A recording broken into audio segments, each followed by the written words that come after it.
إن الحمد لله نحمده ونستعينه ونستغفره ونعوذ بالله من شرور أنفسنا ومن سيئات أعمالنا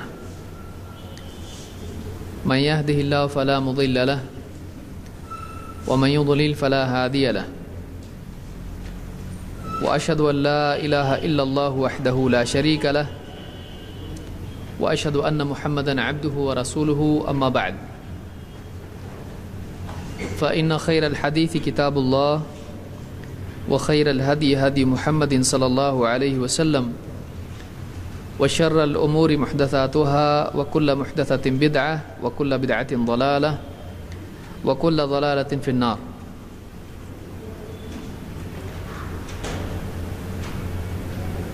آج کے درس میں بعض فقہی اصطلاحات ہم دیکھیں گے.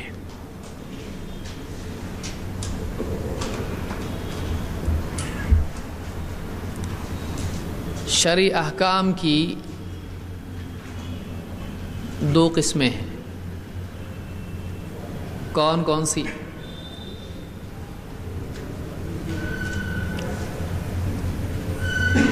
شرعی احکام کی دو قسمیں ہیں. فقہی وضعی. فقہی ہے پہلا، تکلیفی. پہلی قسم ہے وہ احکام جو تکلیفی ہیں، الاحکام التکلیفیہ، اور دوسری وضعی. وضعی تکلیفی میں کتنے احکام آتے ہیں؟ 5. کیسی تقسیم کریں گے اس کی؟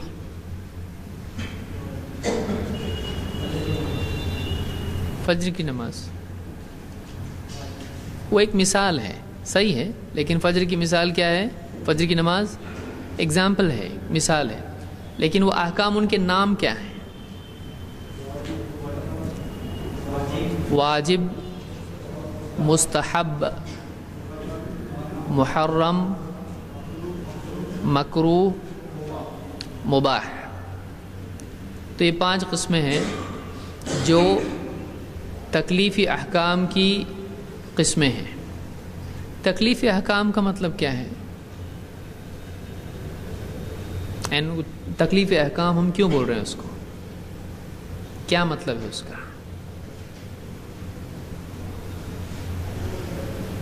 کتاب میں نہیں ہے، میں بتایا تھا.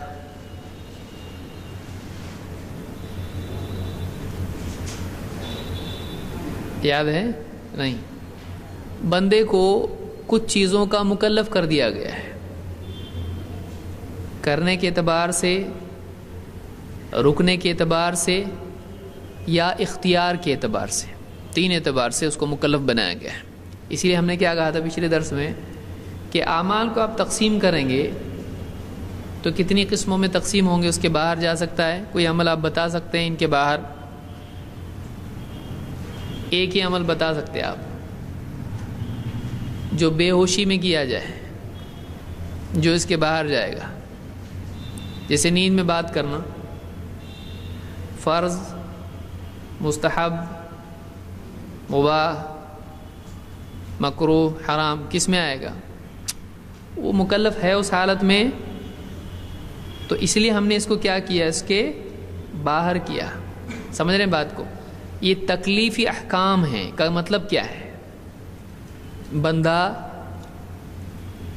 یا تو اس کو کرنے کا حکم ہوگا، ایسا کام جو کرنا چاہیے، اللہ کی طرف سے شریعت اس پر ہوگی کہ اس نے ایسا کرنا چاہیے، یا تو ایسا عمل ہوگا کہ اس سے اس نے بچنا چاہیے، یا پھر ایسا عمل ہوگا جو بندے کو اختیار دیا گیا، کرنا چاہے کر، نہیں کرنا ہے تو مت کر.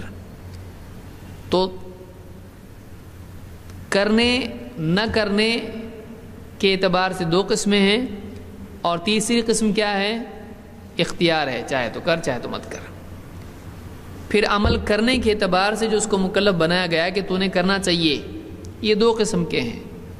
کیسے؟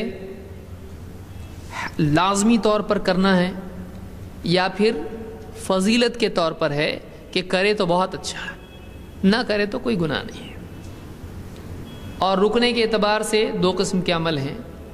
لازمی طور پر رکنا پڑے گا ورنہ گناہگار ہوگا. اور دوسرا کون سا ہے؟ رکے تو بہتر ہے، نہ رکے تو گناہگار نہیں ہوگا، لیکن اچھی بات نہیں ہے، مناسب نہیں ہے، ثواب میں کمی ہوگی.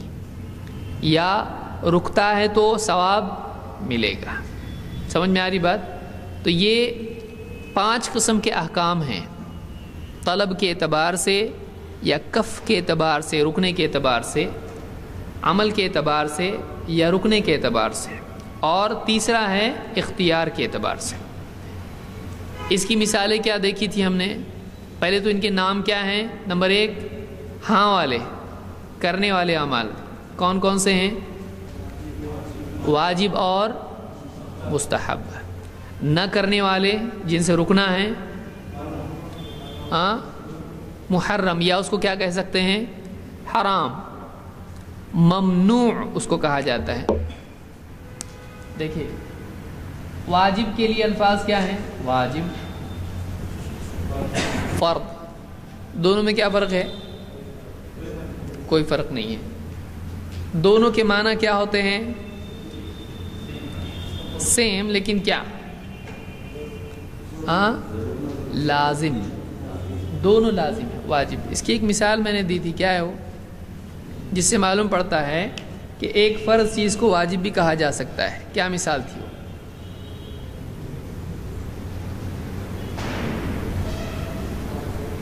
سب پڑھ گیا ہے، دکھ رہا ایک دم.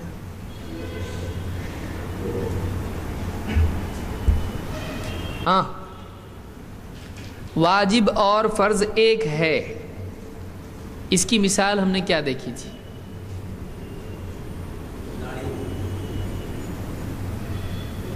کیا کسی حدیث میں داڑھی کو واجب یا فرض کہا گیا ہے؟ ہاں، لیکن یہاں ہم یہ دیکھ رہے ہیں کہ جو حکم دیتے ہیں وہ لازم ہو جاتا ہے، یہ ایک الگ بات ہوئی. یہاں ہم یہ دیکھ رہے ہیں کہ ایک چیز جو واجب ہے وہ فرض بھی ہے، جو فرض ہے وہ واجب ہے، تو معلوم ہے دونوں ایک ہیں، فرق نہیں ہے. تو ایسی کون سی دلیل ہے جس سے معلوم ہوتا ہے کہ فرض اور واجب ایک ہیں؟ نماز، ان الصلاۃ کانت علی المؤمنین کتابا موقوتا، لکھی ہوئی ہے، تو واجب ہے یا فرض ہے کیسے معلوم پڑا؟ دونوں ایک ہی کیسے معلوم پڑا؟ اس میں لفظ تو آیا ہی نہیں. ہاں وتر واجب ہے، پھر فرض اور واجب میں فرق ہوگا کہ نہیں ہوگا؟ واجب کا لفظ آیا ہے نہ فرض کا آیا ہے، لیکن واجب اور فرض ایک ہے، کہاں ہے؟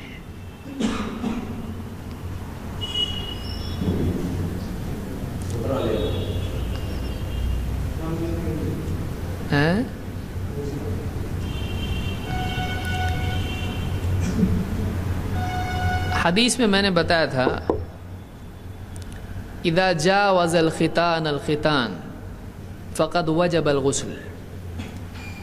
جب ختان سے تجاوز کر جائے تو غسل کیا ہو جاتا ہے؟ واجب.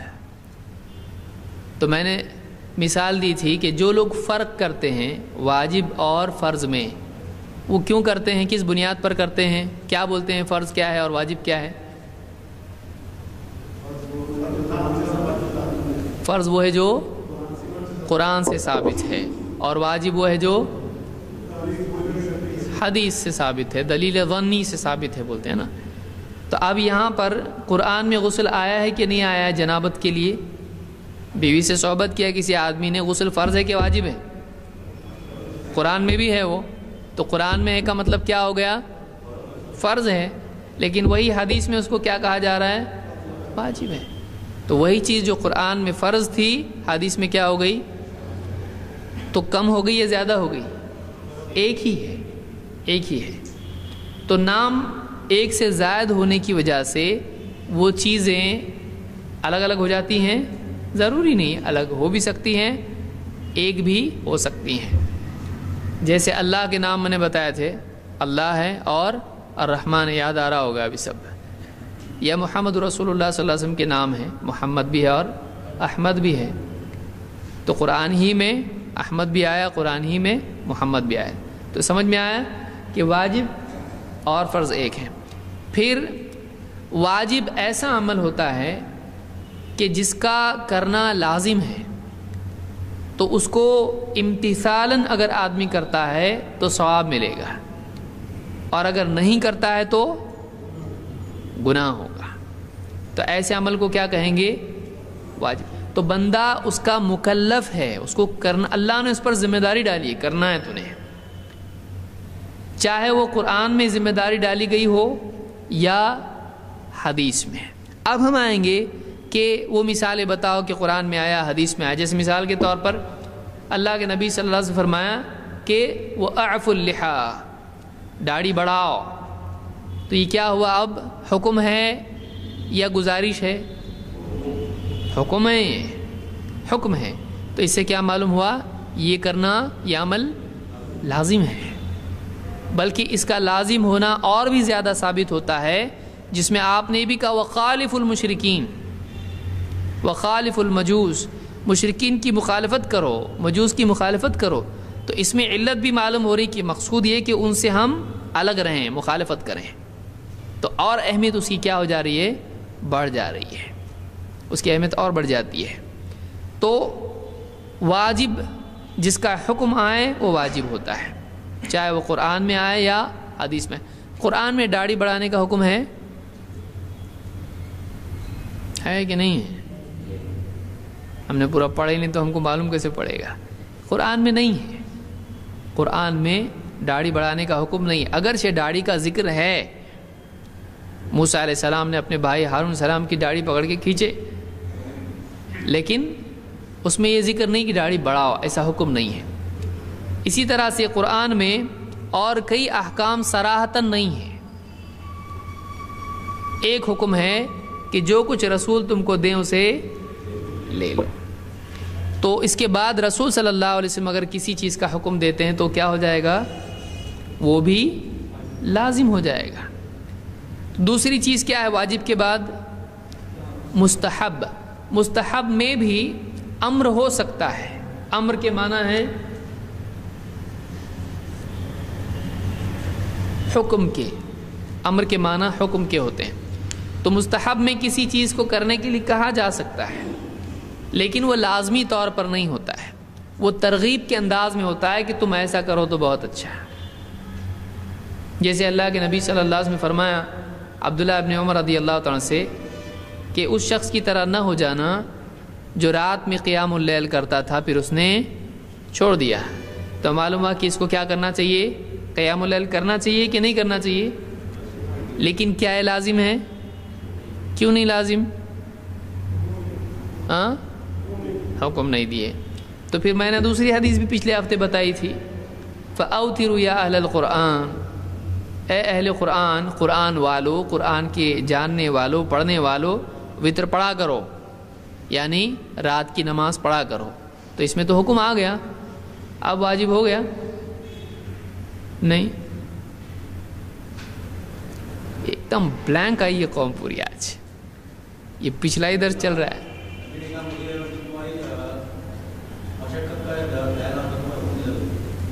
مسواک کا یہاں کون سا مسئلہ ہے؟ تہجد کی نماز کا. تو تہجد کی نماز تو فرض ہو گئی نا پھر جب حکم دیا تو، تو وتر واجب ہو گئی. اور میں نے دوسری دلیل بتائی تھی جس سے معلوم ہوا کہ نہیں ہے واجب، وہ کون سی تھی؟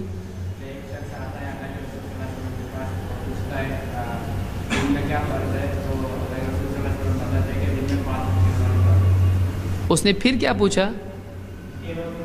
اس کے علاوہ اور کچھ ہے کیا؟ آپ نے کیا جواب دیا؟ الا ان تطوع، الا ہے کہ تو اپنی طرف سے پڑھ. تو معلوم ہوا کہ 5 نمازوں کے علاوہ نمازیں کیا ہیں؟ تطوعات ہیں، نوافل ہیں. تطوع اس کو کہتے ہیں کہ ایک آدمی اپنی طرف سے کرے، اس پر لازم ہے نہیں ہے. اپنی طرف سے کر رہے گا مطلب لازم نہیں ہے، لازم ہوتا تو کرنا ہی پڑے گا اس کو، لیکن یہ اپنی طرف سے کر رہا ہے. تو بعض اوقات امر ہوتا ہے، لیکن ایسا کوئی قرینہ ہوتا ہے جس سے معلوم ہوتا ہے کہ یہ لازم نہیں ہے، لہٰذا وہ حکم ترغیبی حکم مانا جاتا ہے، تاکیدی حکم مانا جاتا ہے۔ اور ایک مثال میں نے دی تھی، کون سی؟ سب دعا کر رہے ہیں اللہ یاد دلا دے، آج کیا ہو گیا، آج ہم کو بھول گئے سب۔ آپ پڑھ کے نہیں آئے، لڑ کے آئے کسی سے، کیا ہوا؟ اور ایک مثال کیا تھی؟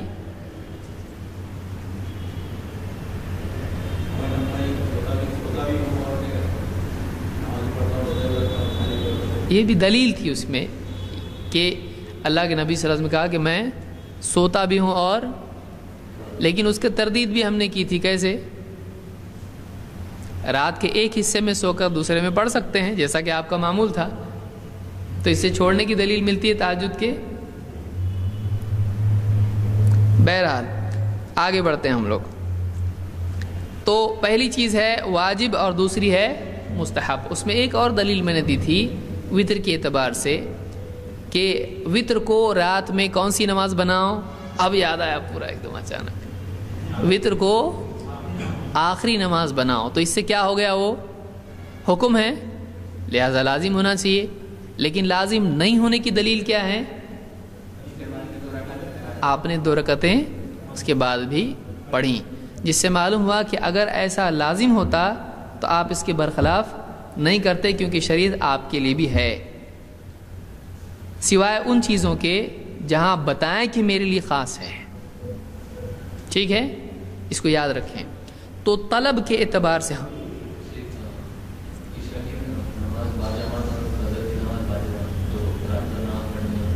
یہ ایک دلیل ہم نے دیکھی تھی کہ کوئی آدمی عشاء کی نماز اور فجر کی نماز اگر جماعت سے پڑھ لے تو اس کو پوری رات عبادت کا ثواب ملتا ہے، یعنی اگر وہ نہیں بھی کرے تو اس کو ثواب ملتا ہے۔ تو یہ خود ایک دلیل ہے اس بات کی کہ رات کی نماز لازم نہیں ہے۔ تو واجب اور مستحب 2 چیزیں ہم نے دیکھی۔ واجب وہ ہے جس کا کرنا لازم ہے، اور مستحب وہ ہے جس کا کرنا لازم نہیں ہے لیکن اس کی ترغیب دی گئی ہے، اس پہ ثواب ملتا ہے۔ ٹھیک ہے، پھر نہ کرنے والے اعمال کے اعتبار سے بندہ کس چیز کا مکلف ہے؟ ایک تیسری چیز کیا ہے اس میں؟ محرم یا حرام۔ حرام، حرام ممنوع، یعنی اس کو نہیں کرنا ہے، منع ہے، وہ اس کو محظور بھی کہتے ہیں۔ محظور جس سے بچنا چاہیے۔ تو تیسری چیز ہے محرم یا حرام، جس کا بندہ مکلف کیا گیا ہے، ایسی چیز جس سے اللہ یا اس کا رسول منع کر دے تو اس چیز سے رکنا کیا ہو جاتا ہے؟ لازم ہو جاتا ہے، الا یہ کہ اس چیز کے منع کرنے کے بعد اللہ کے نبی صلی اللہ علیہ وسلم نے اجازت بھی دی ہو یا آپ نے خود اس کے برخلاف کیا ہو، اس سے معلوم ہوتا ہے کہ وہ حرام نہیں ہے، اس کی گنجائش ہے۔ سمجھ میں آیا؟ جس چیز سے منع کر دیں وہ کیا ہو جاتا ہے؟ وَمَا نَهَاكُمْ عَنْهُ فَانْتَهُوا، جس سے تم کو رسول منع کر دیں اس سے رک جاؤ۔ رک جاؤ کا حکم کس نے دیا ہے؟ تو معلوم ہے رکنا لازم ہے کہ نہیں ہے۔ دیکھیے یہاں پر جمع کے سوال، جس سے تم کو کون منع کرے اس سے رک جاؤ، تو منع کون کر رہا ہے؟ اور رکنے منع کون کر رہا ہے؟ رسول۔ اور رکنے کا حکم کون دے رہا ہے؟ تو معلوم ہوا کہ اللہ نے حکم دیا رکو، اگر رسول منع کرے تو یہاں پر حرمت ثابت ہوئی کہ نہیں ہوئی؟ کیونکہ اللہ منع کرے تو مسئلہ ہی نہیں ہے نا، لیکن اللہ نے کیا کہا؟ جس سے رسول منع کر دے تو اس سے کیا کرو؟ رک جاؤ۔ تو یہ حرام ثابت ہوتا ہے، جب رسول منع کر دیں تب بھی رکنا ہے، اور اللہ منع کر دے تب بھی رکنا ہے، تو وہ حرام ہے۔ لیکن کبھی رکنا اس اعتبار سے ہوتا ہے کہ لازمی طور پر رکنا ہے، اور کبھی کیا ہوتا ہے؟ لازم نہیں ہے، نہ کرو تو بہتر ہے، نہ کرو تو بہتر ہے۔ جیسے بے وجہ مسجد میں ٹہلنا کیا ہے؟ اچھا ہے مسجد میں آتے ہی ٹہلنا شروع کرنا چاہیے، اچھی چیز ہے کہ نہیں ہے؟ مناسب نہیں، اس سے لوگوں کو خلل پیدا ہوگا، لوگوں کو ڈسٹربنس ہوگا، ہو سکتا ہے کسی کی نماز قطع کر دے۔ تو نماز سب لوگ آ رہے ہیں مسجد میں، چل رہے ہیں، بس کیا ہے مناسب ہے؟ نہیں ہے۔ مسجد کس چیز کی جگہ ہے؟ ٹہلنے کی ہے؟ عبادت کی جگہ ہے۔ حدیث میں کیا آیا؟ یہ اللہ کے ذکر کی جگہ ہے، تلاوت کی جگہ ہے، نماز کی جگہ ہے۔ تو یعنی مسجد میں کیا کرنا چاہیے؟ عبادت، اور اس کے علاوہ وہ چیزیں جو نبی صلی اللہ علیہ وسلم سے ثابت ہیں۔ لیکن بے وجہ ایک آدمی مسجد میں ٹہل رہا ہے، یہ مناسب ہے؟ تو کیا یہ حرام ہے؟ سمجھ میں؟ حرمت کے لیے کیا چاہیے؟ دلیل چاہیے اس کے لیے۔ تو اللہ کے نبی صلی اللہ علیہ وسلم سے جو ثابت ہے اس کے برخلاف، جس کا اہتمام آپ نے کیا، اس کے برخلاف عمل کرنا یہ پسندیدہ چیز نہیں ہے۔ مثال کے طور پر تہجد پڑھنا کچھ دن اور اس کے بعد کچھ چھوڑ دینا، یہ کیا ہے؟ اچھا ہے کہ برا ہے؟ ایک آدمی تہجد پڑھتا تھا پھر چھوڑ دیا اس نے پڑھنا، تو یہ اچھا ہے یا برا ہے؟ اچھا ہے نا، چھوڑا نا، اچھا، نیند مل رہی اس کو، کتنی پیاری پیاری نیند، میٹھی میٹھی۔ تو تہجد کا اہتمام کرنے کے بعد اس کو چھوڑ دینا حرام ہے؟ حرام نہیں ہے۔ اللہ کے نبی صلی اللہ علیہ وسلم نے منع نہیں کیا اس شخص کی طرح نہ ہو جانا جو رات میں تہجد پڑھا کرتا تھا، عبادت کرتا تھا، پھر اس نے چھوڑ دیا، تو منع کیے کہ نہیں؟ بول رہے کیا بولنا اب سمجھ میں نہیں آ رہی، یہ کون سا درس ہے نیا ہی، پہلے کے اچھے تھے درس۔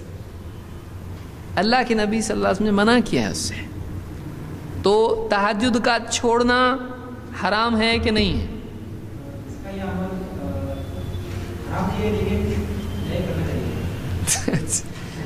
حرام نہیں ہے لیکن محرم ہے، صحیح ہے، مکروہ ہے۔ کیسے مکروہ ہے؟ حرام کیوں نہیں ہے؟ کمپلسری نہیں ہے، سمجھ میں آ رہا ہے؟ اگر وہ لازم ہوتا تو اس کا چھوڑنا کیا ہوتا؟ حرام۔ اگر وہ لازم ہی نہیں ہے تو گناہ کیسے ہوا؟ جیسے ایک آدمی، حرام کا کیا ہوتا ہے؟ حرام کی ڈیفینیشن میں ہم نے کیا دیکھا؟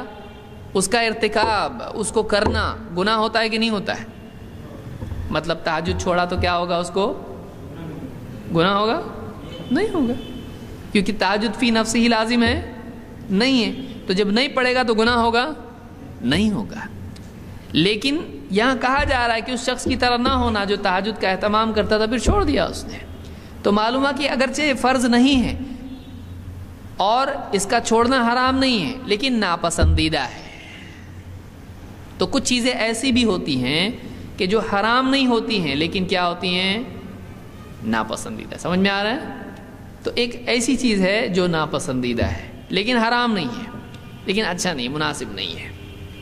اسی لیے اللہ کے نبی صلی اللہ علیہ وسلم کی ایک حدیث میں آپ نے فرمایا من حسن اسلام المرء ترکہ ما لا یعنیہ، آدمی کے اسلام کی خوبی یہ ہے کہ وہ ایسی چیزوں کو چھوڑ دے جن سے اس کا کوئی واسطہ نہیں ہے۔ غیر ضروری چیزیں کرنا مناسب ہے اس کے لیے، چھوڑ دینا بہتر ہے اس کے لیے، اور ان کو کرنا کیا ہے؟ مناسب نہیں ہے۔ اب اگر وہ حرام ہے تو گناہ ہوگا، حرام نہیں ہے تو مناسب نہیں ہے، بہتر نہیں ہے۔ سمجھ میں آ رہی بات؟ تو ایسی کچھ چیزیں ہوتی ہیں کہ جو حرام نہیں ہوتی ہیں لیکن ناپسندیدہ ہوتی ہیں، ناپسندیدہ ہوتی ہیں۔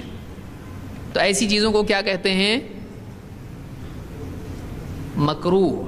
مکروہ کے معنی کیا ہیں؟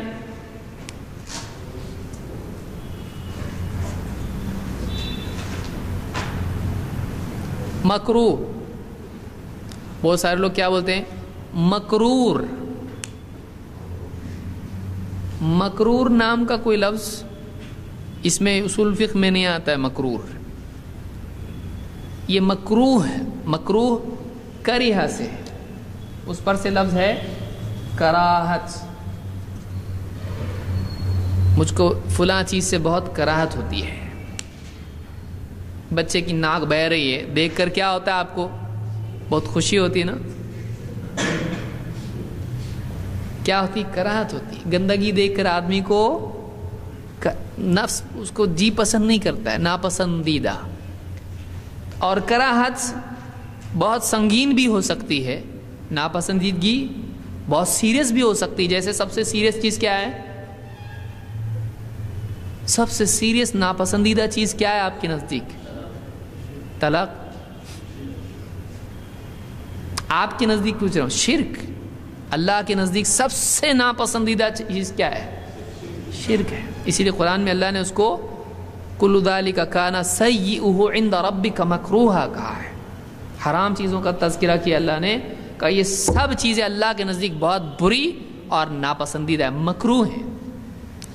تو کبھی کوئی چیز بہت سیریسلی بھی ناپسندیدہ ہو سکتی ہے، لیکن اصطلاح میں فقہا مکروہ ایسی چیز کے لیے استعمال کرتے ہیں جو حرام نہ ہو. سمجھ میں آیا؟ اصطلاح میں، کون سی اصطلاح میں؟ فقہ کی اصطلاح میں. ہم کون سے اصول دیکھ رہے ہیں؟ فقہ کی اصطلاح میں فقہا مکروہ کا اطلاق،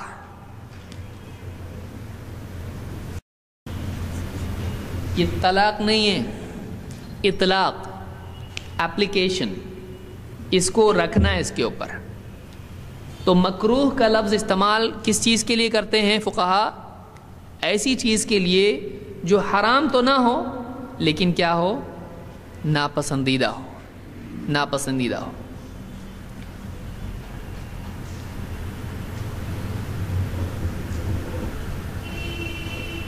جیسے مثال کے طور پر ایک آدمی یعنی بارہا پیٹ بھر کے کھائے اور ڈکار لے. پیٹ بھر کے کھانا حرام ہے کہ نہیں؟ نہیں، پیٹ بھر کے کھانا حرام نہیں ہے، لیکن ناپسندیدہ ہے. ایک دم فل کھا رہا آدمی، ناپسندیدہ ہے، لیکن حرام بھی نہیں ہے، حرام نہیں ہے وہ. اسی لیے ابو ہریرہ رضی اللہ تعالیٰ نے آپ نے دودھ پینے کے لیے دیا، پی پی پی، اتنا پیے کہ آپ بالکل نہیں پی سکتا. یعنی کتنا پیے؟ تو آپ پھر بھی پی بول رہے ہیں. اگر حرام ہوتا تو کیا کہتے؟ فل نہیں پینا، کیونکہ وہ حرام ہے. لیکن آپ کیا کہتے چلے گئے؟ پی. تو انہوں نے آخر میں کہا کہ اس سے زیادہ میں نہیں پی سکتا، بالکل ایک دم سیر ہو گیا. تو سیر یہ حرام ہے؟ نہیں ہے. لیکن آپ نے ایک شخص سے کیا کہا جب ڈکار لی؟ تو کہا کہ ہم سے اپنی ڈکار کو دور رکھو، اس لیے کہ بہت سارے دنیا میں بھر پیٹ کھانے والے آخرت میں بھوکے رہیں گے. تو یہ ناپسندیدہ چیز ہے اور ہمیشہ کا عادی ہونا اس کا، یہ ایک دم سخت معاملہ ہے. سمجھ میں آیا؟ اس کو یاد رکھیں. تو ایسی کئی چیزیں ہیں جو مکروہ ہوتی ہیں، ناپسندیدہ ہوتی ہیں. تمباکو مکروہ ہے کیا؟ بہت سارے لوگوں کو کیا بولتے ہیں؟ تمباکو نا مکروہ ہے. وہ تو مکروہ ہے نا، ایک دم لائٹ کیا ہو جاتی ہے؟ ڈم ہو جاتی ہے. حرام نہیں ہو. تمباکو حرام ہے یا مکروہ ہے؟ حرام ہے. اور سگریٹ، بیڑی، سگریٹ، تمباکو، حقہ، گٹکا، سب کے سب خبیث چیزیں ہیں.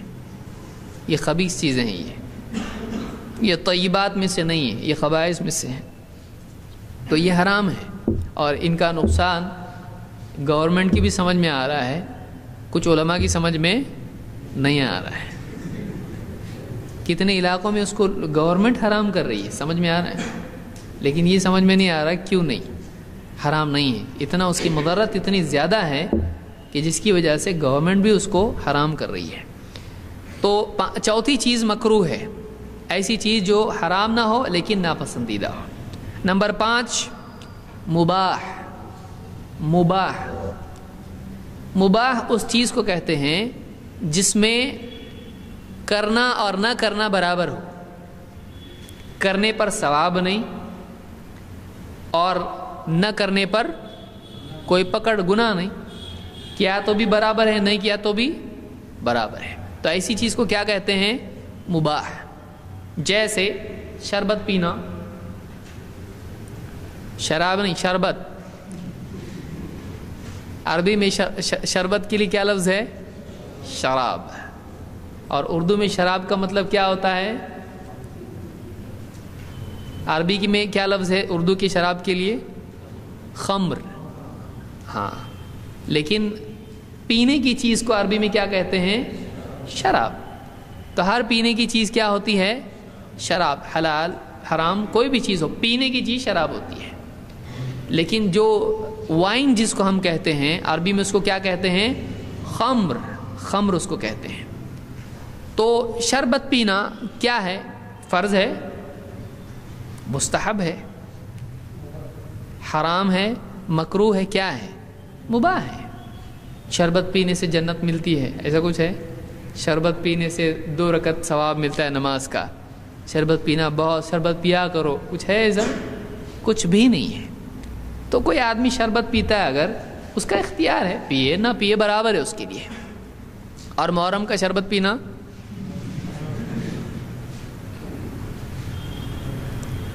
تو ایسی چیز جو مباح ہو فی نفسی ہی، اگر اس میں کوئی ایسی چیز جڑ جائے جس میں خیر کا پہلو ہو تو وہ خیر کی طرف چلی جاتی ہے، اس کو دھکا دو ادھر خیر کی طرف چلی گئی. اور اگر اس سے شر کا پہلو جڑ جائے وہ اپنی طرف اس کو کھینچ لیتا ہے. مثال کے طور پر انگور خریدنا کیا ہے؟ کوئی حدیث ہے آپ نے پڑھی انگور خریدا کرو اس میں جنت ملتی ہے، سیدھا مکہ؟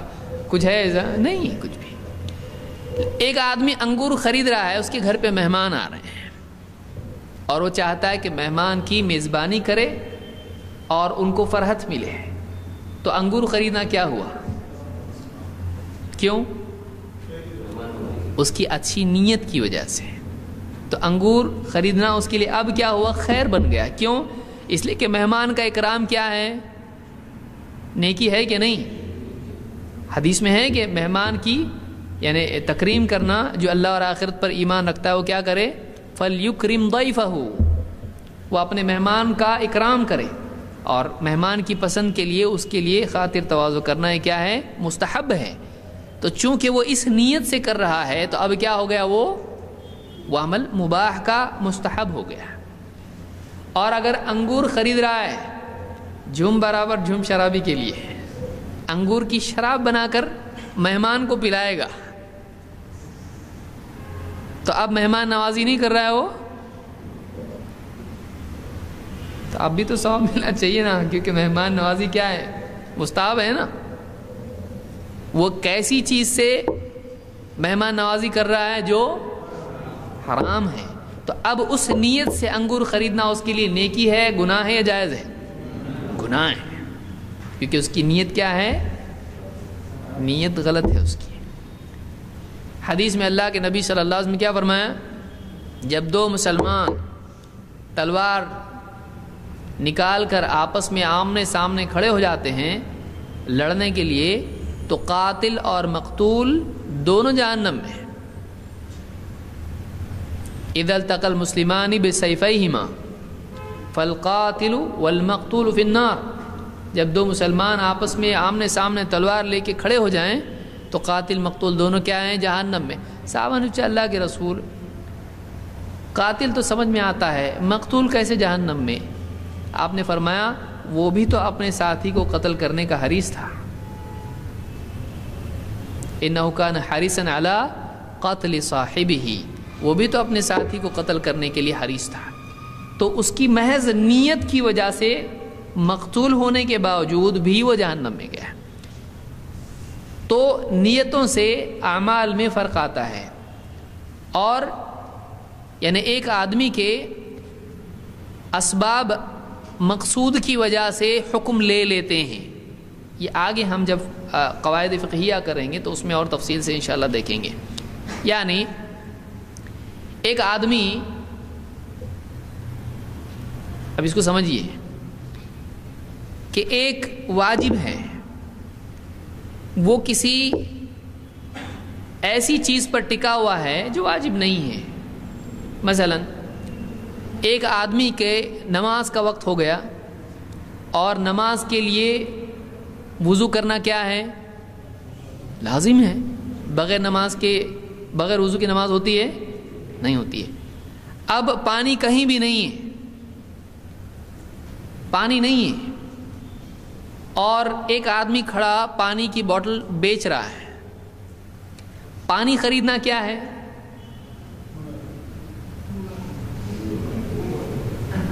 گناہ ہے؟ کیا ہے؟ مباح ہے۔ پانی کی بوتل دے رہا ہے، وہ لینا مباح، اس کی ضرورت ہے۔ لیکن اب نماز کا وقت ہو چکا ہے، پانی کہیں نہیں ہے اور سامنے پانی بک رہا ہے، تو اب وہ پانی خریدنا اس پر کیا ہو گیا؟ واجب، کیونکہ اس کے بغیر نماز نہیں ہوگی، اس کے بغیر وضو نہیں ہوگا اس کا، اور وہ ممکن ہے اس کے لیے کیونکہ اللہ نے پانی سے وضو کرنے کا حکم دیا ہے۔ تو اب وہ وہاں بک رہا ہے، وہ خریدنا اس پر کیا ہو گیا؟ لازم ہو گیا۔ سمجھ میں آیا کہ کوئی واجب اگر کسی چیز پر ٹکا ہوا ہو، اس کے بغیر وہ نہیں پورا ہو سکتا ہے، تو وہ چیز بھی واجب ہو جاتی ہے۔ جیسے حج کو جانا ہے اور پلین کے علاوہ کوئی اور طریقہ نہیں ہے اور مال ہے، تو پلین کا ٹکٹ نکالنا اس کے لیے کیا ہو گیا؟ اور ویسے پلین کا ٹکٹ نکالنا کیا ہے؟ مباح۔ سمجھ میں آ رہی بات؟ تو اس طرح سے بعض اوقات ایک مباح چیز واجب کا مرتبہ حاصل کر لیتی ہے اور ایک مباح چیز مستحب کا مرتبہ حاصل کر لیتی ہے۔ جیسے مثال کے طور پر تہجد کے لیے، رات میں جاگنے کے لیے الارم لگانا کیا ہے؟ مباح ہے، رات میں لیکن تہجد کے لیے جاگنا، اگر کوئی ذریعہ نہیں اس کے پاس اور قطعاً اس کو معلوم ہے نہیں اٹھتا اس کے بغیر وہ، تو الارم لگانا تہجد کے لیے اس کے لیے کیا ہے؟ فرض ہے نا، مستحب ہے، کیونکہ تہجد خود کیا ہے؟ تو مستحب کا سبب، یقینی سبب کیا ہو جاتا ہے؟ مستحب۔ سمجھ میں آ رہا کہ نہیں آ رہا؟ کیونکہ کئی جوابات آ رہے تو میں گھبرا رہا ہوں یہاں پہ کہ کیا ہو رہا ہے، یہ باہر یہ چل رہا ہے تو اندر کیا چل رہا ہوگا۔ اور اگر کسی کو یقین ہے کہ وہ الارم کے بغیر فجر کی نماز کے لیے نہیں اٹھے گا، تو اب اس کے لیے الارم لگانا کیا ہوگا؟ لازم ہو جائے۔ سمجھ میں آ رہی بات کہ اس کے بغیر کوئی سبب نہیں میرے پاس، تو وہ اس کے لیے لازم ہو جائے گا۔ تو بعض اوقات یعنی ایک مباح چیز مستحب کا یا واجب کا حکم لے لیتی ہے، اور ایک مباح چیز حرام کا بھی حکم لے لیتی ہے۔ اگر ایک چیز سے حرام میں پڑنے کا یقینی ذریعہ ہے تو وہ چیز کیا ہو جاتی؟ فی نفسی ہی حرام ہو جاتی ہے۔ اسی میں سے سد الذریعہ کا اصول علماء نے ذکر کیا ہے۔ سد الذرائع، اب دیکھیے مثال کے طور پر اللہ تعالیٰ نے آدم، یقینی سبب ہونا چاہیے، نہیں کہ گمان پہ کچھ بھی بولنا شروع کر دے آدمی کہ واقعی ایسا ہوگا۔ جسے آدم علیہ السلام کو اللہ نے کیا کہا؟ وَلَا تَقْرَبَا هَذِهِ الشَّجَرَةَ فَتَكُونَا مِنَ الظَّالِمِينَ، اس پیڑ کے قریب مت جانا ورنہ تم کیا ہو جاؤ گے؟ ظالم ہو جاؤ گے۔ تو پیڑ میں سے کھانے کے بعد وہ نقصان جو ہونا تھا وہ ہوا۔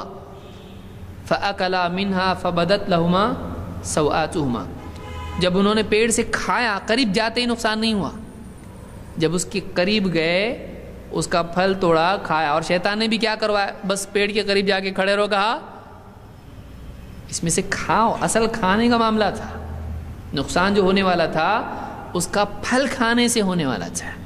تو اللہ نے حکم کیا دیا تھا؟ قریب مت جاؤ اس کے۔ کیوں؟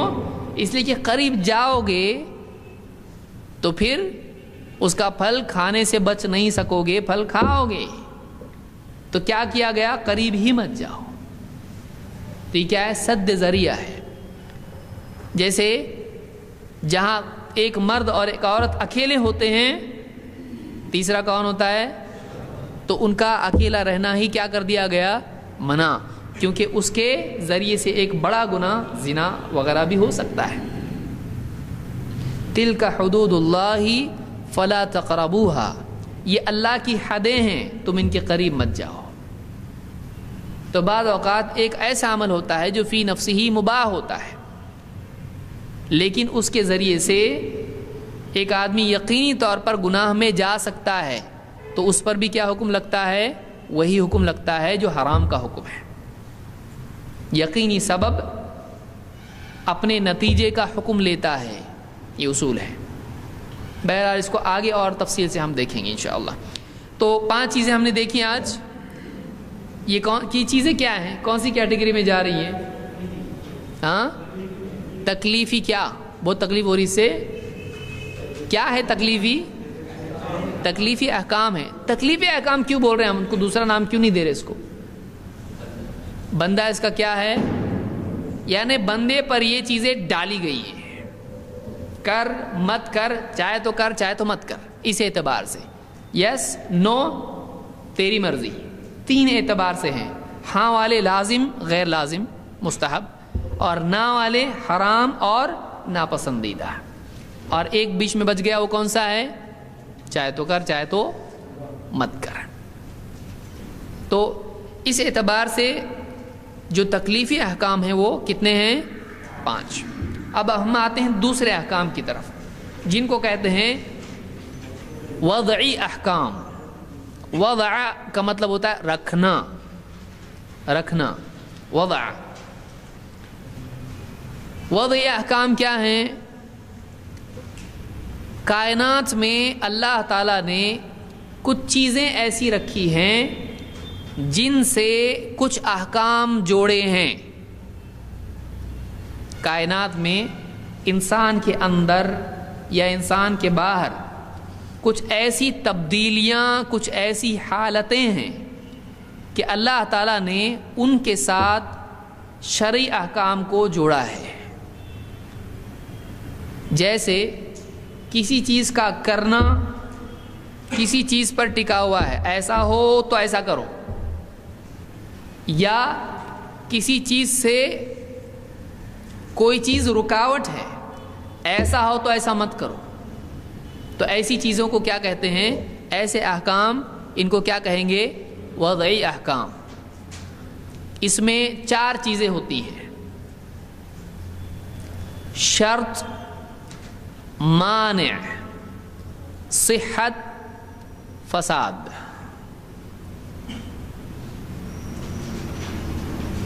کیا ہے؟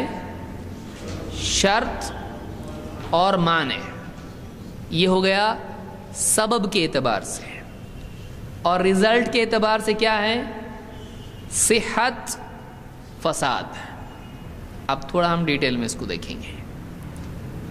شرط اور معنی، یہ 2 چیزیں ہیں۔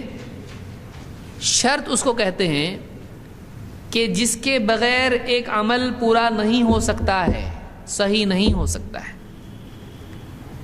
معنی اس چیز کو کہتے ہیں کہ اگر وہ ہے تو عمل صحیح نہیں ہوگا۔ ڈیٹیل ہم دیکھتے ہیں۔ مغرب کی نماز سورج ڈوبنے کے پہلے پڑھ سکتے ہیں؟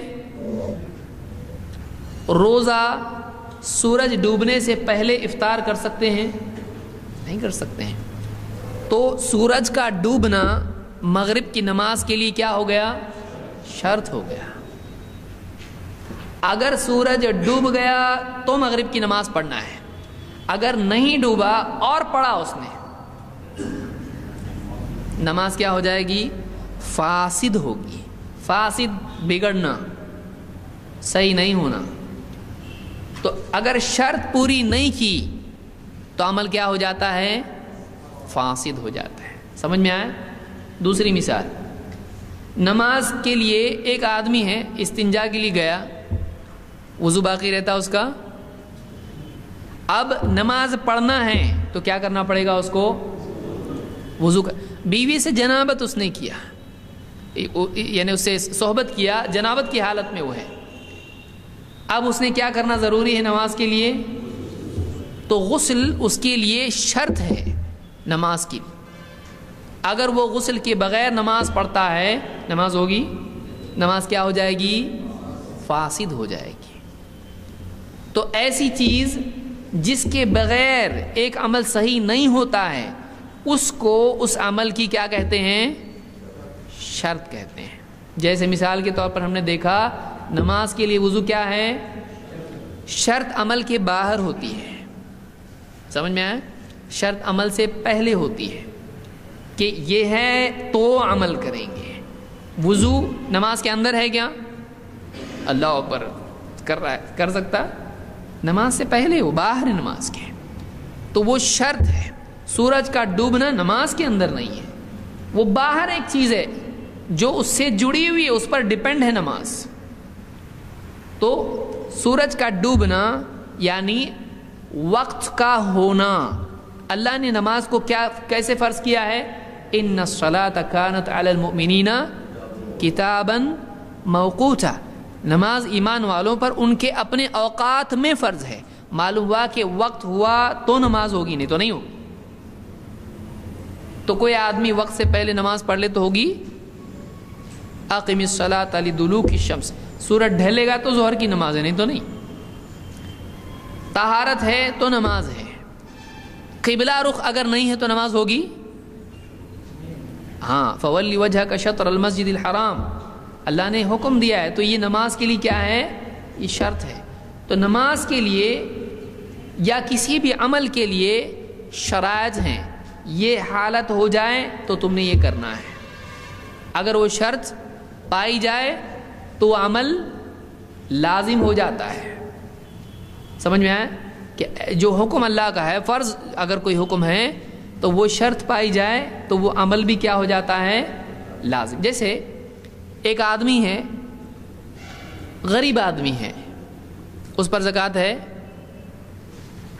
زکوٰۃ فرض ہے کیا اس کو؟ غریب آدمی ہے، اس کے پاس مال و دولت نہیں ہے، تو اس کے پاس چونکہ مال نہیں ہے اس لیے زکوٰۃ اس پر فرض نہیں ہے، لیکن اس کے پاس اتنا مال آ گیا کہ نصاب کو پہنچتا ہے، اتنے درہم، اتنے دینار، یا جو بھی مال اس کے پاس آ گیا، پراپرٹی بن گئی اس کی، تو اب اس پر جب مال آ گیا، نصاب اس کا پورا ہو گیا، تو اب زکوٰۃ بھی کیا ہو گئی اس پر؟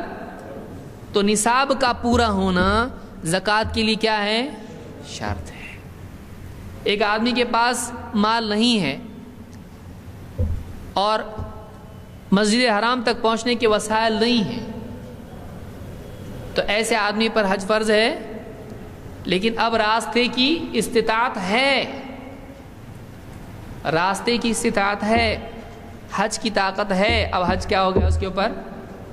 جب تک کہ طاقت نہیں تھی حج فرض تھا نہیں، وہ شرط ہے اس کے لیے، استطاعت شرط ہے اس کے لیے۔ سمجھ میں آیا؟ یہ ہو گیا شرط کرنے کے اعتبار سے کہ یہ ہوگا تو یہ ہو جائے گا۔ لیکن کیا شرط صرف ایک ہوتی ہے؟ شرط کئی ہو سکتی ہیں۔ جیسے مثال کے طور پر نماز کے لیے وقت کا ہونا کیا ہے؟ اور یعنی وضو کا ہونا طہارت شرط ہے۔ اب ایک آدمی وضو تو کیا لیکن وقت نہیں ہوا، مغرب کی نماز کے پہلے ہی وضو کر کے پڑھ لیا، تو اس نے شرط پوری کی کہ نہیں نماز کی؟ ایک پوری کی دوسری نہیں کی، تو چلتا ایک پوری کی تو آدھی نماز ہوئی آدھی نہیں ہوئی، ایسا ہوتا؟ اگر ایک بھی شرط رہ جائے تو عمل صحیح نہیں ہوتا ہے، وہ عمل کیا ہو جاتا ہے؟ تو دو چیزیں ہم نے دیکھی، صحیح اور فاسد، صحیح اور فاسد، چاہے عبادات ہوں یا معاملات ہوں، دو قسم کی چیزیں ہوتی ہیں، ایک ہوتی ہیں عبادات، دوسرے معاملات، ڈیلنگز، بندے اور بندے کے معاملات، چاہے وہ تجارت ہو یا نکاح وغیرہ کا معاملہ ہو، وہ معاملات میں جاتا ہے۔ عبادات نماز، روزہ، حج وغیرہ ہے جو اللہ سے ہی جڑے ہوئے ہیں، معاملات بندوں سے جڑے ہوئے ہیں۔ جیسے نکاح میں اگر ولی کی اجازت نہیں ہے تو نکاح ہوگا؟ لا نکاح الا بولی، ولی کی اجازت کے بغیر نکاح نہیں، تو ولی کی اجازت نکاح کے لیے کیا ہے؟ شرط ہے۔ اگر نکاح میں ولی کی اجازت نہیں تو نکاح بھی نہیں، نکاح کیا ہو جائے گا؟ فاسد ہو جائے گا۔ جیسے کوئی چیز کسی کو زبردستی بیچ دی تو اس کا راضی ہونا طرفین میں یہ کیا ہے؟ یہ شرط ہے، لازم ہے۔ اس نے اگر نہیں پسند ہے اس کو زبردستی لو ہی بول رہا، اس کو نہیں بول رہا، وہ بولے میں نے دے دیا ہو گیا ابھی، ایسی ڈیل ہو سکتی ہے؟ نہیں. یا ایسی بہت ساری تفصیل اس میں کہ ایسی چیزیں جو معلوم ہی نہیں ہے. ایک چیز تو اس کو دیتا ہوں 5 لاکھ میں، لا ادھر، تو بتایا نہیں اس نے کیا بیچ رہا ہے. وہ ایسی شے ہے جو معلوم نہیں ہے، تو ایسی چیز بیچ سکتے ہیں؟ نہیں. تو وہ بیع کیا ہو گئی؟ بیع، ڈیلنگ، تجارت کیا ہو گئی؟ وہ فاسد ہو گئی. سمجھ میں آ رہا ہے؟ یا سود کی ڈیلنگ کیا اس نے کہ تو اگر اتنا مجھ کو دے گا تو میں تجھ کو یہ دوں گا اس کے بدلے میں، 2 لاکھ دے میں تجھ کو 3 لاکھ اس کے دیتا ہوں، ہر مہینہ اتنا دیتا ہوں، اس طرح سے کچھ کر دیا. یہ بیع کیا ہے؟ صحیح ہے؟ یہ بیع فاسد ہے. ایسی بیع جس میں سود ہے وہ بیع خود کیا ہے؟ فاسد ہے. تو اس طرح سے چاہے عبادات ہوں یا معاملات ہوں، سمجھ میں آ رہا ہے؟ تھوڑا تھوڑا. چاہے عبادات ہوں یا معاملات ہوں، اگر ان کی تمام شرائط پوری نہیں کی جائیں تو عمل کیا ہو جاتا ہے؟ اگر ایک بھی شرط رہ جائے، 10 شرطوں میں سے 9 پوری کی اور 1 پوری نہیں کی تو عمل صحیح ہو گیا فاسد؟ وہ معاملہ بھی فاسد اور وہ عبادت بھی فاسد. تو یہ صحیح اور فاسد، ہم نے صحت اور فساد یہی ہے، صحیح ہے یا فاسد ہے. اور اس کے لیے ایک ہے کیا، پہلی چیز کیا دیکھی اس کے لیے ہم نے؟ شرط. دوسرا ہے مانع. اگر مانع موجود ہے تو وہ عبادت کی جائے تو صحیح نہیں ہوتی ہے، معاملہ کیا جائے تو صحیح نہیں ہوتا ہے. جیسے اگر عورت پر نماز 5 وقت کی فرض ہے یا نہیں ہے؟ خالی مردوں پہ یا عورتوں پہ بھی ہے؟ عورتوں پہ بھی ہے. علی المؤمنین میں عورتیں بھی آ جاتی ہیں. 5 وقت کی نماز عورتوں پر فرض ہے. اگر عورت حیض کی حالت میں ہو تو فرض ہے یا مستحب یا مباح؟ مباح ہے نا، پڑھنا نہ پڑھنا برابر ہے، ایسا ہے؟ حرام ہے اس کے لیے. اسی لیے آپ نے کیا فرمایا حضرت عائشہ سے، کیا ایسا نہیں ہے کہ عورت جب حیض کی حالت میں ہوتی ہے تو نہ وہ نماز پڑھتی ہے نہ روزہ رکھتی ہے، مطلب نہیں پڑھتی ہے. یہ نہیں کہا پڑھنا چاہے تو پڑھ لے، کوئی متقی ہو تو.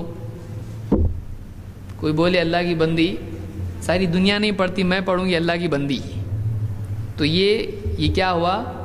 یہ گناہگار ہوگی، کیونکہ حیض کی حالت میں نماز پڑھنا جائز نہیں ہے، ویسے ہی جیسے جنابت کی حالت میں نماز پڑھنا جائز نہیں ہے. سمجھ میں آ رہا ہے؟ جنابت کی حالت میں آدمی نماز نہیں پڑھ سکتا ہے. تو ایک عورت حیض کی حالت میں، تو حیض اس کی نماز کے لیے کیا ہے؟ مانع.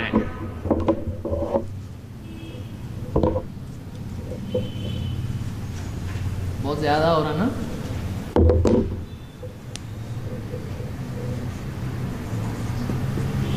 مانع کا لفظ منع سے ہے.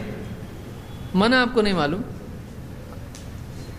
تو مانع کیا ہے؟ منع کر رہا ہے وہ، اس کو رکاوٹ ہے. مانع کے معنی ہوتا ہے رکاوٹ، روکنا، کیونکہ منع میں خود رکنا ہوتا ہے، روکنا. منع کیا اس نے یعنی روکا، تو رکاوٹ. تو مانع کے معنی کیا ہوتا ہے؟ آپ بولیں گے معنی کے معنی یہ الگ ہے، معنی. تو معنی کے معنی کیا ہے؟ معنی رکاوٹ. تو کچھ چیزیں ہوتی ہیں وہ آپ کے بس میں نہیں ہیں. جیسے حیض عورت پہ طاری کیا ہے اللہ نے اس کو. اب جب حیض کی حالت ہو اس وقت میں وہ نماز پڑھ سکتی ہے؟ نہیں. جب تک کہ وہ حالت پائی جائے گی وہ نماز نہیں پڑھ سکتی. تو وہ حالت اس کی نماز میں کیا ہے؟ رکاوٹ ہے، یعنی مانع ہے. آدمی جنابت کی حالت میں ہے، بیوی سے تعلق قائم کیا یا احتلام اس کو ہوا، اب کیا وہ نماز پڑھ سکتا ہے؟ نہیں. کب تک نہیں پڑھ سکتا ہے؟ جب تک کہ غسل نہیں کر لیتا، غسل کرنے کے بعد پڑھ سکتا ہے، لیکن غسل نہیں کیا ہے تو اس کے لیے وہ جنابت کیا ہے، نماز سے مانے ہے۔ تو کچھ ایسی کنڈیشنز، کچھ ایسی حالتیں ہوتی ہیں وہ آدمی کے عمل میں کیا ہو جاتی ہیں، اور رکاوٹ ہو جاتی ہیں، اس کو کیا کہتے ہیں، مانے۔ مانے کی موجودگی میں کیا ہوا عمل فاسد ہوتا ہے، سمجھا؟ اور شرط پائی نہیں جاتی ہے تو کیا ہوا عمل، شرط پوری نہیں ہوئی، عمل کیا ہوا، اور مانے ہیں اور عمل کیا، کیا ہوا، سمجھا؟ دونوں میں فرق سمجھا؟ تو صحیح فاسد اور شرط اور مانے۔ تو یہ کچھ چیزیں میں سمجھتا ہوں کافی ہمارے لیے، بہت زیادہ ہو جائے گا، ریپیٹ کرتے ہیں ہم لوگ اس کو۔ کچھ لوگوں نے الحمدللہ، کیونکہ سر پھٹنے کے قریب تھا، ابھی سمارا ہی نہیں، کان میں سے ٹپک رہا ہے پورا۔ احکام کی کتنی قسمیں ہیں؟ دو۔ کون کون سی؟ تکلیفی اور وضعی۔ وضعی ووضعنا عنك وزرك، وضع۔ تکلیفی احکام کتنے ہیں؟ کون کون سے؟ ترتیب آپ کے اوپر ہے، آپ جیسی چاہے، آپ پازیٹیو زیرو، نیوٹرل آپ اس کو کہیں، پھر نیگیٹو آپ کر سکتے ہیں۔ یعنی کبھی ایسا ہوتا ہے بولنے کے اعتبار سے علماء اس کو الگ الگ طریقے سے بیان کرتے ہیں، جیسے کہیں گے واجب، اس کے بعد مستحب، اس کے بعد مباح، اس کے بعد مکروہ، اس کے بعد حرام۔ تو یہ کیا ہوا، ایک دم لازم۔ لیکن یہ کیسا، یا تو ٹھیک اچھا ہے، نہیں کیا تو کوئی بات نہیں۔ اب یہ کیا ہے، نیوٹرل، زیرو، یس بھی نہیں نو بھی نہیں۔ یہ کیا ہے، تھوڑا نہیں کیا تو بہت اچھا، اور یہ کیا ہے، نہیں بالکل نہیں۔ تو آپ ایک دم لازم کرنے سے نہیں کرنے کی ایکسٹریم تک چلے گئے، ایسا بھی آپ کر سکتے ہیں۔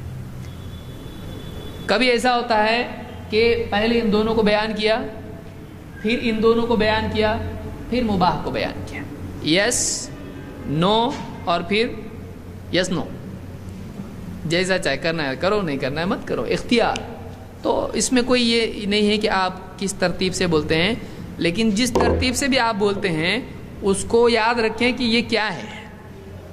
تو کتنے احکام، تکلیفی، واجب، مستحب، مباح، مکروہ اور حرام۔ تو ایک دم لازم کرنا سے لازم بچنا تک آپ گئے، اسکیل آپ کا اس طرح سے پازیٹیو سے نیگیٹو کی طرف گیا، بیچ میں نیوٹرل آیا تھا، پھر آپ نیگیٹو پہ چلے گئے۔ یہ اس طرح سے بھی علماء ذکر کرتے ہیں۔ دوسرے احکام، دوسرے کون سے احکام؟ وضعی، وہ کیا ہیں؟ شرط، معنی، صحت اور فساد۔ شرط اور معنی ہے، اس کے نتیجے میں کیا پیدا ہوتا ہے؟ صحت اور فساد۔ شرط کیا ہے، کون بتائے گا؟ شرط ہے نا، شرط یعنی وہ شرط، تو شرط کیا ہے؟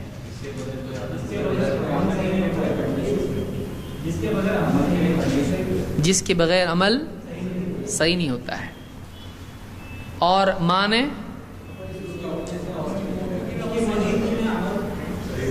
جس کے ہوتے ہوئے، جس کی موجودگی میں عمل۔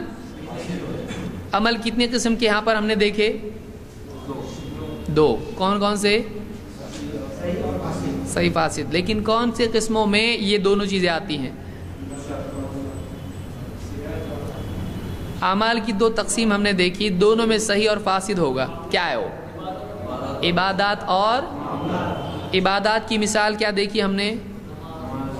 اور معاملات کی شادی۔ شادی کا مطلب خوشی ہوتا ہے، مہمان نوازی۔ کیا مہمان نوازی ہم نے دیکھا تھا اس میں؟ وہ پچھلی تقسیم میں تھا۔ معاملات میں ہم نے کیا دیکھا؟ نکاح اور بزنس معاملات میں آتا ہے. جیسے ہم نے مہمان کا دیکھا، اس سے کیا سمجھ میں آ رہا ہم کو؟ ایک اصول، مہمان سے کیا یاد ہے آپ کو؟ مہمان اچھے رہتے ہیں، اچھے نہیں رہتے. ہاں، عین باہر جانے کے وقت میں آتے، کھاتے وقت میں آتے مٹھائی. ہاں، مہمان مباح میں آتے ہیں، آئے تو بھی چلتا، آنے آئے تو بھی چلتا ہے کہ نہیں؟ آنا برابر ہے. کیا مکروہ ہے؟ ارے کیا آگے پھر دیکھو، کچھ لے کے آئے تو مستحب ہے. کیسا ہے؟ مہمان کے بارے میں کیا دیکھا ہم نے؟ ہاں، انگور لے کے آئے.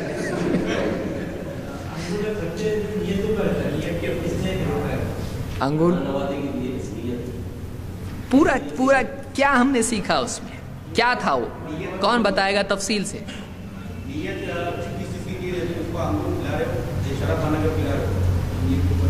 انگور کھلا رہے یا شراب بنا کے پلا رہے؟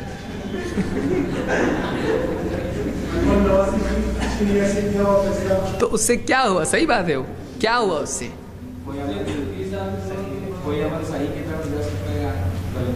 فی نفسی ہی انگور خریدنے کے بارے میں حکم لگا رہے تھے ہم، پلانے کے بارے میں یا کھلانے کے بارے میں نہیں. سمجھ رہے ہیں؟ انگور کھلانا مہمان کو کیا ہے؟ ارے بھائی، مہمان کی خدمت کرنا یہ کیا ہے؟ مستحب ہے. اس پر سے ہم نے خریدنے کا حکم لیا تھا. انگور خریدنا کیا ہے؟ مباح ہے. لیکن انگور مہمان کو کھلانے کی غرض سے اگر خرید رہا ہے تو مہمان کو کھلانا کیا ہے؟ وَيُطْعِمُونَ الطَّعَامَ عَلَى حُبِّهِ، اللہ نے کہا نا کھلاتے ہیں. افضل الاسلام اطعام الطعام، سب سے افضل اسلام کھانا کھلانا ہے. تو یعنی کھلانا یہ اسلام کے افضل ترین اعمال میں سے ہے، کیونکہ وہ سخاوت ہے اور سلام کا عام کرنا ہے. اس لیے کہ سلام کا عام کرنا کسی کے لیے خیر خواہی ہے اور اس کو شر سے بچانا ہے. اپنے اس میں اثبات ہے، خیر کا عطا کرنا ہے، اس میں شر سے بچانا ہے. نہ صرف خود اپنے شر سے بچانا بلکہ اس کو مستقلاً شر سے بچنے کی دعا کرنا اس کے لیے. تو اس میں رکنا ہے. تو انگور خریدنا یا کچھ بھی خریدنا کھانے کی چیز فی نفسی وہ کیا ہے؟ مباح ہے. لیکن چونکہ مہمان کے اکرام کی غرض سے خرید رہا ہے تو اس پر کیا حکم لگے گا؟ جیسے چھری ہے، چھری خرید رہا ہے مارکیٹ میں، اچھی چھری خرید رہا ہے ایک دم. کیوں خرید رہا ہے؟ مرغی لا کے اس کو ذبح کرنا ہے اور مہمان کو کھلانا ہے. تو گوشت اس کو کھلانے کے لیے پھل کاٹ کے کھلائے گا اس کو، اچھے سیب چھیل کے کھلائے گا اس کو اچھا. تو چھری خریدنا کیا ہو جائے گا؟ اور اگر مہمان کو ہی کسی کا کام تمام کرنا ہے، اگر اس کے لیے چھری خرید رہا ہے کسی مسلمان کے قتل کے لیے، تو چھری خریدنے پر حکم کیا لگے گا؟ حرام لگے گا. سمجھ میں آ رہا ہے؟ تو بعض مباحات کبھی مستحب کا درجہ لے لیتے ہیں اور کبھی حرام کا درجہ. کیا مباح چیز فرض کا درجہ لے سکتی ہے؟ لے سکتی؟ کیسے؟ وضو یا وضو؟ دونوں میں فرق ہے. وضو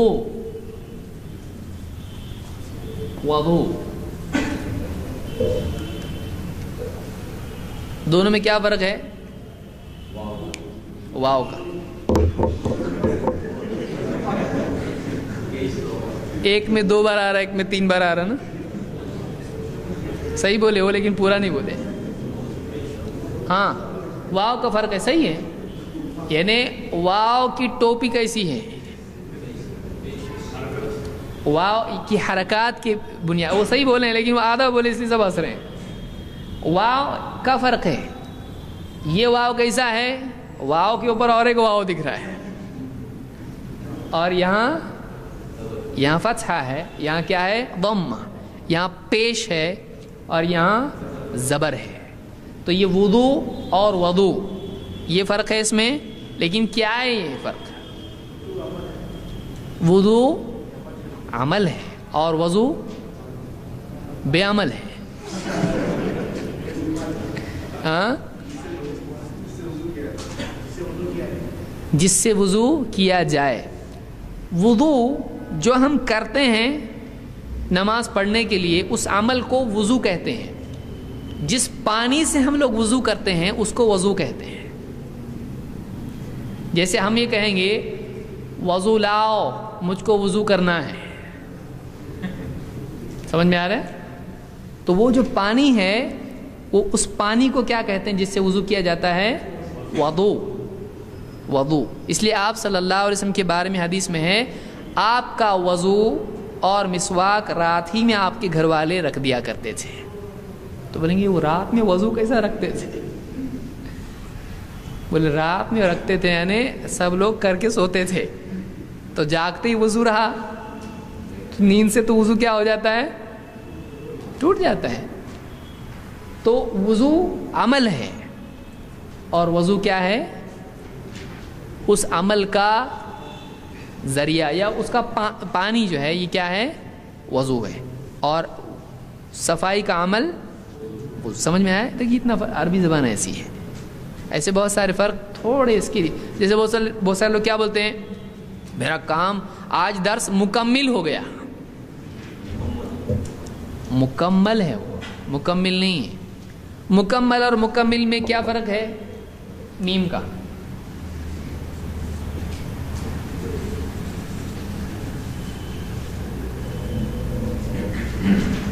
مکمل جس چیز کو کمپلیٹ کر دیا جائے پورا کر دیا جائے وہ چیز مکمل ہوتی ہے. مفعول ہے وہ. فاعل مفعول. اور جو اس چیز کو پورا کرتا ہے اس کو مکمل کہتے ہیں. تو درس مکمل ہوا. وہ درس مکمل کرنے والا کون ہے؟ اس کو مکمل کہیں گے. سمجھ میں آیا؟ تو اس اعتبار سے بہرحال وضو پہ سے نکلا تھا یہ.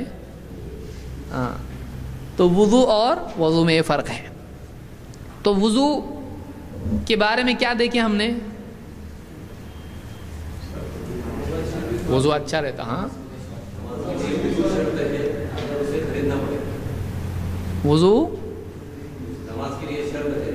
وضو کے بغیر نماز نہیں ہوگی. اس لیے کیا کرنا پڑے گا؟ ہر آدمی کو وضو کرنا پڑے گا. ٹھیک ہے. اور اس کا پانی ہر آدمی کو خریدنا چاہیے کہ نہیں؟ آپ ندی کے کنارے بھائی کوئی ہے بیچنے والا اس کو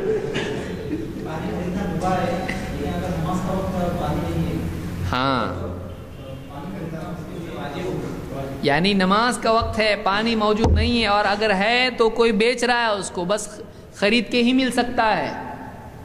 تو کیا پیسہ ہونے کی صورت میں تیمم کر سکتا ہے؟ نہیں کر سکتا ہے. بولے بک رہا ہے میں تو مٹی دکھ رہی ہے اور پانی بک رہا ہے تو فری زیادہ اچھا نا. تو اس کے لیے کیا ہوگا؟ واجب ہوگا کہ وہ اور اگر اس کے پاس پیسے نہیں ہیں تو کیا اس کی قتل و غارت گری کرنا اس کے لیے جائز ہو جائے گا؟ کیونکہ چھینا و غصب کا مال جائز ہوتا ہے اس سے عبادت بھی. اسی لیے اللہ کے نبی صلی اللہ علیہ وسلم نے کیا فرمایا کہ اللہ تعالیٰ ایسے غلول میں سے صدقہ قبول نہیں کرتا ہے. یعنی ایسا مال جو خیانت کا ہو اس میں سے آدمی اگر صدقہ کرے تو کیا قبول ہوتا ہے؟ تو غصب کا مال اگر آدمی صدقہ کرے تو اس کا صدقہ قبول ہوتا ہے نہیں. لہٰذا اگر اس سے وہ وضو کرے گا اس کی نماز صحیح نہیں ہے. سمجھ میں آئے؟ چھینے ہوئے پانی سے کسی کا قبضہ کر کے مار پیٹ کے لا پانی ادھر پی رہا ہے میں نماز پڑھ رہا ہوں نہیں آپ کے لیے جائز نہیں ہوگا. ہاں آپ مانگ کے لے سکتے ہو اس سے. بہرحال تو یہ کچھ چیزیں ہم نے دیکھی. تو معلوم ہوا کہ کوئی بھی چیز اس وقت تک کہ صحیح نہیں ہوتی ہے جب تک کہ اس کی تمام شرائط پوری نہ ہو جائیں اور تمام موانع ہٹ نہ جائیں. ایک معنی ہو سکتا ہے ہٹ جائے، دوسرا نہیں ہٹا تو عبادت صحیح ہوگی. جیسے کوئی آدمی جنابت کی حالت میں تھا، غسل کیا، نماز پڑھ سکتا ہے کہ نہیں؟ غسل کر کے باہر آیا، ہوا نکلی اس کی، تو اب نماز پڑھ سکتا ہے اس غسل سے؟ تو اس کی جنابت تو گئی لیکن اس کا وضو نہیں ہے، تو اب اس کو وضو کرنا پڑے گا. اب نماز نہیں پڑھ سکتا ہے جب تک کہ وضو نہ کرے. سمجھ میں آئے؟ تو تمام موانع اس کے ہٹنا چاہیے. تو اس کی حدث کی حالت جب تک کہ نہیں ہٹتی ہے وہ نماز نہیں پڑھ سکتا ہے. یہ تھوڑا شروعات میں آپ کو مشکل لگے گا، لیکن یہ آپ کو جب سمجھ میں آئے گا تو واقعی آپ کو شرعی احکام میں بہت تحقیقی اعتبار سے لذت محسوس ہوگی کہ برابر آپ کیٹیگرائز کر سکتے ہو اس کو. نہیں تو کیا بول رہا، کون بول رہا، کچھ سمجھ میں نہیں آئے گا آپ کو. لیکن یہ تفصیل آپ کی سمجھ میں جب آ جاتی ہے تو آپ کو کیٹیگرائز کرنا بہت آسان ہو جاتا ہے. آج کے لیے اتنا ہی ظلم کافی ہے. انشاءاللہ مزید باتیں اگلے درس میں ہم دیکھیں گے.